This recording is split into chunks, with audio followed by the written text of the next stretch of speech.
Assata, guilty of survival. For those who know the life and struggles of former Black Panther and Black Liberation Army fighter Assata Shakur, the U.S. government attacks on her by ludicrously labeling her a terrorist and posting a bounty on her is the sure sign that the government has succumbed to madness. Assata, in her self-named memoir, Assata, and more clearly in her aunt's legal recitation entitled Inadmissible Evidence by attorney Evelyn Williams, shows how the U.S. government, in deadly conspiracy with state governments, waged an illegal, unconstitutional, and criminal war against the Black Freedom Movement, with particular attention to the Black Panther Party. The U.S. government, in collusion with state governments, broke every law and torched every precedent to get Panthers. They attacked Panthers in their offices, and when that didn't work, they framed them in court. And when that didn't work, they drugged and assassinated them in their beds, as what happened to Chicago Black Panther leader Fred Hampton. Who were the terrorists? Those who attacked people who were fighting for their freedom? Or those who tried to defend themselves against such attacks? Assata joined the party for the same reason she joined the army, to defend the lives and freedom of a people under monstrous attacks by the state. Ask yourself this: why was Assata Shakur in prison in the first place when those who conspired and undertook to wage night raids to murder Fred Hampton in his sleep never, ever were charged with anything? Over 20 Panthers were killed across the country, and nothing.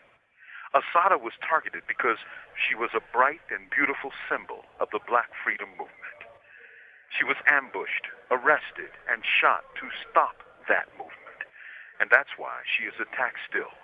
Believe it or not, she was charged with killing her mentor, Zaid Malik Shakur, who was shot to death by cops on the Jersey Turnpike.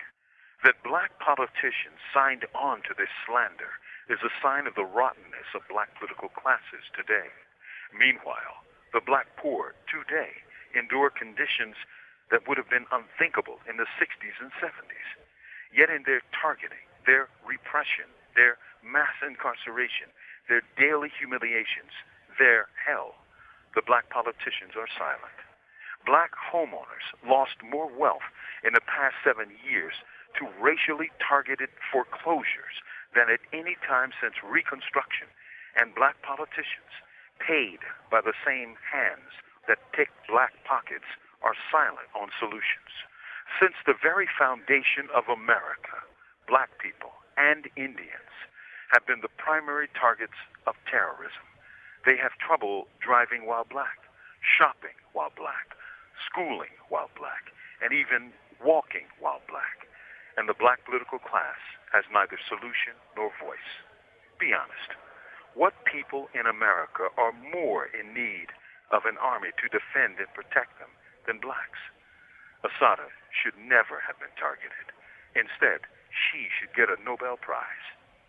From Imprisoned Nation, this is Mumia Abu-Jamal. Assata, terrorist or survivor of terrorism. With the news of the posting of an additional $850,000 for the return of former Black Panther and Black Liberation Army member Assata Shakur from Cuba, the U.S. government has taken another step in its ridiculous so-called war on terrorism. They did this by New Jersey officials branding Assata with the latest libelous label, terrorist, in an attempt to justify this modern-day slave bounty. If anybody knows about terrorism, it's Americans, for this nation was founded in terrorism. So deep is this truth that it lies in the subconscious of almost every American and can be unleashed with unnerving ease. Come on, complete this phrase. The only good Indian is a blank. Black, white, rich, or poor, that phrase echoes in American consciousness, an inheritance from a time when those dark thoughts were dark realities of, yes, genocide against the native peoples that fed and healed the starving settlers from Europe who survived the Atlantic crossings. Terrorism, white terrible violence against red life and black life and brown life and yellow life. That is America's truest hidden history, hidden beneath lies about all men are created equal. In 1973, when Assata Shakur and Zaid Malik Shakur and Sundiata Akoli were stopped on the New Jersey Turnpike, they weren't stopped because the cops wanted to render assistance.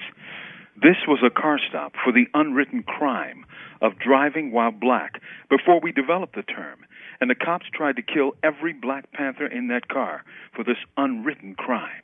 Zaid was shot to death, and Assata was shot twice. And in an act of arrogance that only American judicial terrorists can devise, she was charged with murdering both Zaid and the cop that tried to kill her.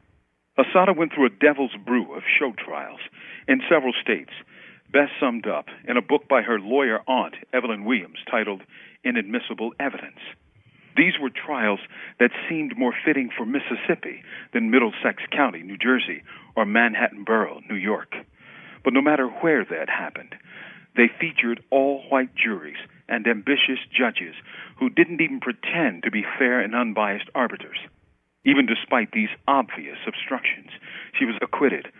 And when she was convicted in Middlesex, it was clear this was a verdict not of her guilt, but of her political ideas. To label this woman a terrorist is to bleed all meaning from the word. For during her life as an activist, during her wounding at her arrest, and during her travails as an accused in courtrooms that were more lynching posts than halls of justice, she was terrorized by a system that wanted to punish her for daring to rebel. For centuries, nothing has so stirred up American fury like the escape of a slave.